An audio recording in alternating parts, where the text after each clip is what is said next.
Senator from Connecticut. Thank you very much, Mr. President. I come to the floor today to support the Frank Amendment, which I believe is a pending business before the floor today. Mr. President, this is only my second session in the U.S. Senate, but I imagine that it means something to be Senate Bill 1. And it probably means something even more to be Senate Bill 1 in the new Republican majority Senate. Why? Because my colleagues on the other side of the aisle have had 8 years in the minority to think about what should be the first bill, the number one priority of this new Republican Senate.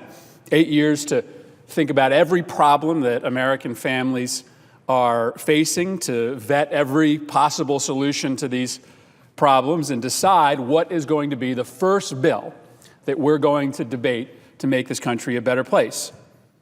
And so there were a lot of things that the new majority could have chosen. We could have been sitting here talking about a tax cut for the middle class, or we could have been talking about a proposal to make college more affordable. We could have been talking about a proposal to grow small businesses all across the country. But we're not talking about those things. After 8 years of stewing over the problems that America faces, Senate Bill 1 is an oil pipeline.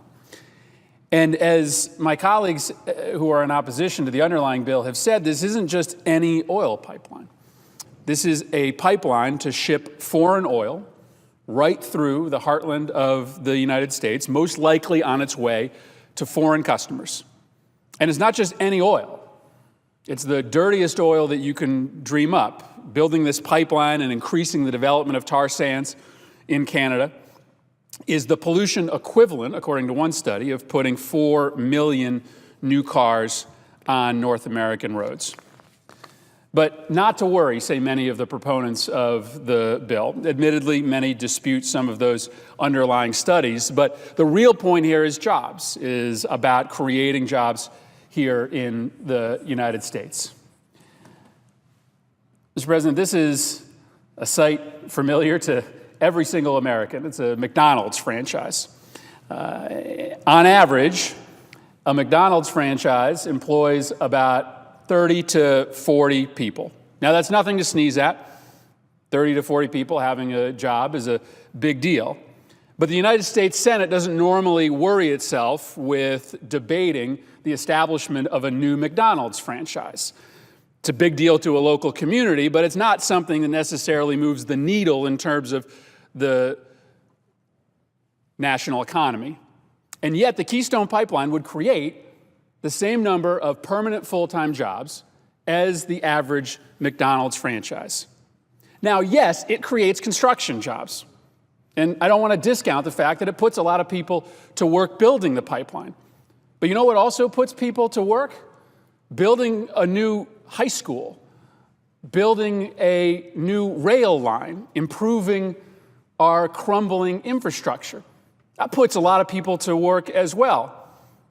And in the end, the added value to the economy of a new school or a new bridge or a new rail line dwarfs that of a pipeline that, without the adoption of the Markey Amendment to be offered later, is quite possibly just taking oil from one country, sending it through the United States to another country. Never mind all of the environmental side effects of continuing to develop this oil.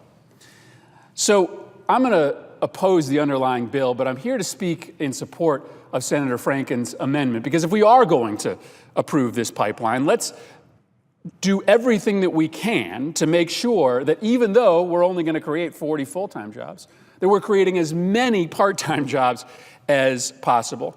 That's why it just makes sense to require that the iron and steel that are going into this pipeline come from America.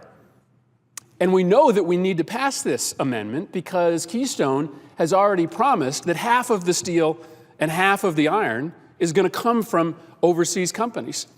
330,000 tons of pipeline is going to come from overseas companies. Now, this concept isn't new. We do it all the time. We just passed a WRDA bill, bipartisan consensus. Buy American provisions were in there. The American Recovery Act, Buy American provisions were in there. And we've had laws on the books for a long time that apply Buy American provisions to private companies who are doing business in and around industries regulated or funded by the United States government. So this amendment will just make sure that, at least in the short term, we're going to put a few more Americans to work, even if we're not going to do anything about the rather paltry economic numbers in the long run. Supportive of the Franken amendment, I encourage my colleagues to support it as well.